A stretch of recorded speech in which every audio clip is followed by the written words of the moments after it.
This is just the ride that I was hoping for. 10 years ago, I pedaled up this same road and attempted to climb Toubkal in the distance. So maybe this time, inshallah, we'll make it to the top. Omar, it's good to see you. Yeah, nice. After all of this time. Yeah. I have a picture of his home in the village. Yeah. They took me in, they treated me well. Yeah. I ate couscous with them. We sat around the fire. Yeah. And now the kids are grown. Yeah. Time in the mountain. I would have loved to stay and catch up with my old friend Omar, but we just had to hit the trail. Some of us on foot, and some of us on donkey. Our first stop along the trail was at the Berber outpost of Shamarouch. According to local legend, a holy nomad once lived among these rocks. And although his body is gone, his spirit is said to remain. And the mentally or spiritually afflicted will come and bathe in the glacial waters at the foot of the white rock. As I carried on towards the Neltner hut, I passed geodes, minerals, crystals, gathered at trailside as common as pine cones. I had last seen the Neltner hut a decade earlier. A ferocious winter storm decided that I wouldn't make it to the summit that climb. But I knew, someday, I'd be back.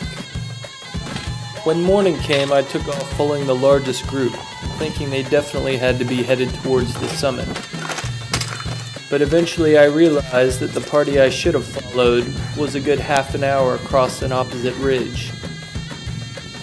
And although Mount Toubkal isn't the most technically demanding climb, danger and freedom often travel arm in arm in the mountains.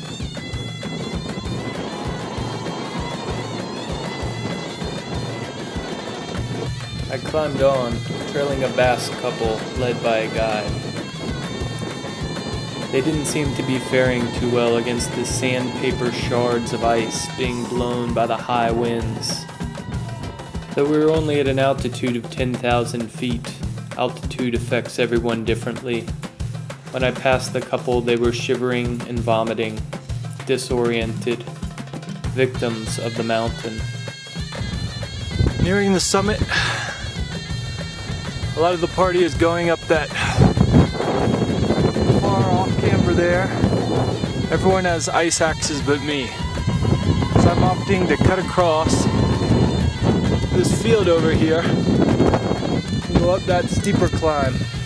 It's safer to go vertically than sideways and slip off the off camber, so see you on the other side. As I emerged from the valley bottom, there was a reprieve in the winds, a moment of peace. Toubkal was smiling. The sun is out, sky is clear. You can see the plains of the north opening up. There's Marrakesh in the distance. And maybe you can catch a sense of how incredibly steep this climb is. It had been 10 long years since that storm blew me away from the Neltner hut. And now I was eye to eye with the pyramid marking the summit of the mountain.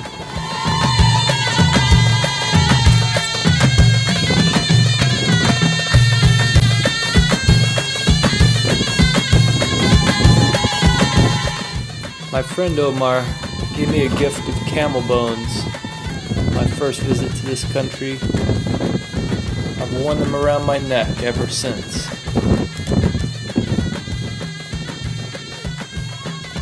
The challenge of climbing Toubkal existed in my mind and heart every day, and the journey had finally come full circle.